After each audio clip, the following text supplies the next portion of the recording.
Shalom, I'm Rabbi Stephen Sachs. Spiritual nudity, Kitetse 5780. We think of the tallis as a garment. You make a bracha over it, you put it on, and you fulfill the mitzvah of the tallis. But it's not the type of mitzvah you simply perform in the morning, then check off. The Shema, speaking about the tzitzit, the fringes, says, Uritam otot uchatem et kol ha-mitzvot. You're to look at them, the tzitzit, and they're to remind you of all the mitzvot. There's a story in the Talmud which makes this point.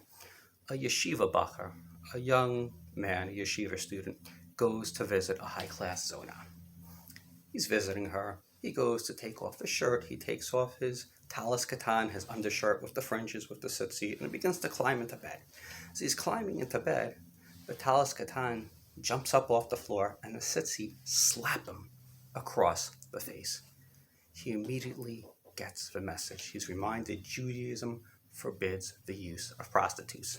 He says to the prostitute, I'm sorry, I can't continue. She looks devastated. She says, why, do you not find me to be attractive? He says, no, you're very attractive. You're quite beautiful. However, these tzitzit, which just slapped me across the face, have reminded me that Judaism forbids the use of prostitutes. If one is to have relations, one should be married. She says, wow, these values are beautiful. Where did you learn them from? He says, I study Torah in a yeshiva. She says, I want to study Torah. She goes and she studies Torah, and eventually they get married. And then they were able to have relations in an appropriate way as opposed to an inappropriate way. The message of the story is clear here. The tzitzit are to remind us of the mitzvot as we go through the day. The problem is we don't have tzitzit that jump up and slap us across the face right before we commit an avera, a sin. So we have to make a conscientious effort to remember the message of the tzitzit. Every time we look at them, and that's why we wear them, every time we look at them, they should remind us of the mitzvot. I'll give you an example. In the morning, we kiss the tzitzit as we recite the third paragraph of the Shema. Kissing should remind us that during the course of our day, we should treat everybody with loving kindness, even our own family members. Rabbi, of course, I treat my own family members with loving kindness, but I treat anybody with loving kindness as my own family members. I'm sure that's true, but think about it this way. You have a guest that spills wine on your carpet. You're going to say, don't worry about it. It was an old carpet. I'll get some carpet cleaner. I'll clean it up. Your family member spills wine on the carpet. How could you be so clumsy? It was a beautiful new carpet. Treat everybody with loving kindness. The tzitzit also reminds us to keep the Taryag mitzvot, all 613 mitzvot. Now that may sound a little bit overwhelming. 613 mitzvot, that's a lot of mitzvot to keep. Nobody is expected to keep all 613 mitzvot or observe all 613 mitzvot simply because you'd have to be a man, a woman, a Kohen, a Levi, Yisrael. It's not meant that every person performs all 613. The tzitzit are there to remind us to do our best in observing the mitzvot. They're to remind us that we're always supposed to try to improve.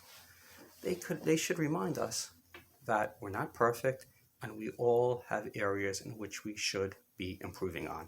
When you look at the tzitzit, maybe it says to you, I really need to work on performing the mitzvah Shmirat Halashon, watching my language. Maybe I'm a bit of a gossip, and I'm going to try to cut back on gossiping.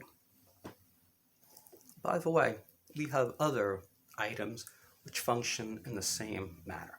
Think about the mezuzah on a door. It's a mitzvah to have a mezuzah on a door, but it's not simply, the mitzvah is not simply to have the mezuzah on a door. The mezuzah is supposed to remind us of the mitzvot as we exit. In other words, as we go out of our house into the world, is to remind us to observe all of the mitzvot. Kippah performs a similar function, reminds us that God is above us and He's watching us, and we're to perform His mitzvot. My yarmulke or kippah once really did me a big favor. I was in downtown Manhattan going into the federal building, and I was going through the line at the metal detector, and as I was going through, I put my keys down. I went through, and when I got through to the other side, my keys were gone.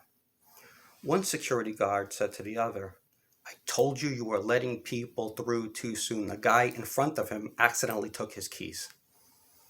The guy who had just been admonished by his colleague looked at me, and I could see the fear on his face. He was waiting for me to ream him out, saying, because of you, I've lost my keys, I've lost the key to my house, my car key, look what you've done to me, you've ruined my day.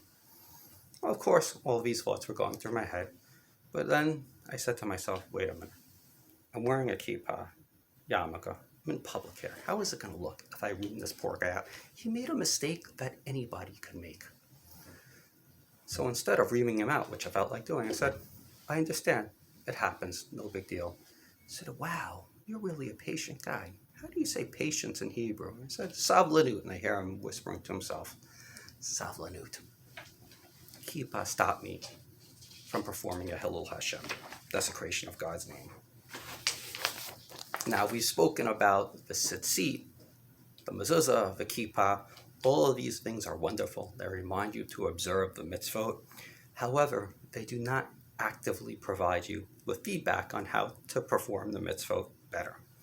Solicit feedback. Ask people for constructive criticism on how you can improve as a Jew, as a person. Vayvoy Mishlei teaches that a fool hates the man who gives him constructive criticism. The wise man is thankful. Now, that doesn't mean it's easy to receive constructive criticism, by the way. Even if you ask for constructive criticism, you may not like what you hear, and you may become defensive. It's like sticking your hand on something hot. Instinctively, you pull it back. So let's say you ask for constructive criticism, and somebody says something, and it hurts. Don't be surprised. Give yourself a minute, calm down, and think about it. Then you may say to yourself, wow, that really was a valuable piece of constructive criticism. I'm going to act on it. Or you may say to yourself, well, I understand they were trying to help me, but I really think they missed the mark. And you just let it go. And by the way, even if somebody says something to you in a non-tactful manner, doesn't mean there's not value in what they said. It certainly makes it harder to hear, but nevertheless, look at it as an opportunity. They're giving you something that you can use that helps you to improve yourself. So let's wrap up now again by looking at the tzitzit or vitalis as a garment. Garment covers you. The word in Hebrew for garment is beged, and it has the same shoresh, the same root as the word bagad, which means to betray. Why? Because garments betray us. They cover up. They hide our real essence. So even though the tzitzit cover us up, the real message is we're supposed to get naked. We're supposed to get naked spiritually. When people ask you what your rabbi spoke about for this coming Shabbat, tell them your rabbi told you to get naked spiritually, and take a good, hard look at yourself in the mirror. We're coming up, we've just entered the month of Elul now. Rosh Hashanah and Yom Kippur are approaching. The tzitzit remind us that our job is to keep the mitzvot to the best of our abilities, and in order to do so, we need to take a good, long look at ourselves in the mirror and look for areas of improvement. Shabbat Shalom.